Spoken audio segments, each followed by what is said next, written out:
Hello നമസ്കാരം. ഏറ്റവും പുതിയൊരു വീഡിയോയിലേക്ക് സ്വാഗതം. സംസ്ഥാനത്തെ റേഷൻ കടകളിൽ ഇനി ഒരു മാസം പച്ചരിയുടെ കാലാണ്. എന്താണെന്നുള്ളത് വിശദമായി നോക്കാം. അതിനു മുമ്പായി ഈ ഒരു ചാനൽ ആദ്യമായിട്ടാണ് കാണുന്നതെങ്കിൽ സബ്സ്ക്രൈബ് ചെയ്യുക, സപ്പോർട്ട് ചെയ്യുക. സപ്ലൈകോയുടെ സംഭരണശാലയിൽ കെട്ടിക്കിടക്കുന്ന മുഴുവൻ പച്ചരിയും മാർച്ച് 31-നകം റേഷൻ കടകളിലൂടെ വിതരണം ചെയ്യാനാണ് പൊതുവിതരണ വകുപ്പിൻ്റെ നിർദ്ദേശം. വിതരണത്തിന് ആവശ്യമെങ്കിൽ കൂടുതൽ വാഹന സൗകര്യം ഏർപ്പെടുത്തുന്നതിനും പൊതുവിതരണ ഉപഭോക്തൃകാര്യ കമ്മീഷൻ നിർദ്ദേശം നൽകിയിട്ടുണ്ട്. സ്റ്റോക്കുള്ള പച്ചരി കടകളിലേക്ക് എത്തിയിട്ടുണ്ടെന്ന് താലൂക്ക് സപ്ലൈ ഓഫീസർ ഉറപ്പാക്കണം.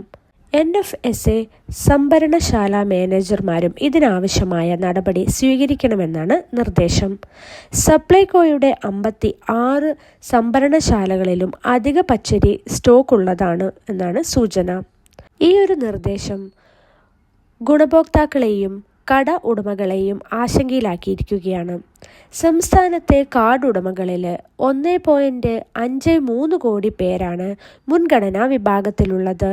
ഈ വിഭാഗത്തിൽ പച്ചരിക്ക് ആവശ്യക്കാർ കുറവാണ്. പെട്ടെന്ന് കേടാകാൻ സാധ്യതയുള്ള പച്ചരി അധികമായി എത്തിക്കുന്നത് സംഭരണ സൗകര്യം കുറഞ്ഞ റേഷൻ കട ഉടമകളെയും ബുദ്ധിമുട്ടിലാക്കും. കൂടാതെ മുൻഗണനാ വിഭാഗത്തിൽപ്പെട്ട മഞ്ഞ, അതായത് AAY കാർഡ് ഉടമകൾക്ക് മാർച്ചിൽ 30 കിലോ അരിയാണ് സൗജന്യമായി അനുവദിച്ചിട്ടുള്ളത്. പുഴുക്കലരി, കസ്റ്റം മിൽഡ് അരി, സമ്പുഷ്ടീകൃത അരി തുടങ്ങിയവ കൂടി വിൽക്കാൻ ഈ പോസിൽ ഓപ്ഷൻ അനുവദിച്ചിട്ടുണ്ട്. എന്നാൽ അധികൃതരുടെ നിർദ്ദേശപ്രകാരം പച്ചരിയാകും വിതരണം ചെയ്യുക. മുൻഗണന, അതായത് പിങ്ക് കാർഡ് ഉടമകൾക്ക് ഓരോ അംഗത്തിനും 4 കിലോ വീതമാണ് മാർച്ചിലെ സൗജന്യ വിഹിതം. വിതരണ തോത് കൂട്ടിയതോടെ റേഷൻ പച്ചരി വ്യാപകമായി കരിഞ്ചന്തയിലും എത്തിത്തുടങ്ങിയിട്ടുണ്ട്. അപ്പം ഇതേപോലെയുള്ള ഇൻഫോർമേറ്റീവ് ആയിട്ടുള്ള വീഡിയോസിന് വേണ്ടിയിട്ട് ഈ ഒരു ചാനൽ സബ്സ്ക്രൈബ് ചെയ്യുക, സപ്പോർട്ട് ചെയ്യുക. താങ്ക്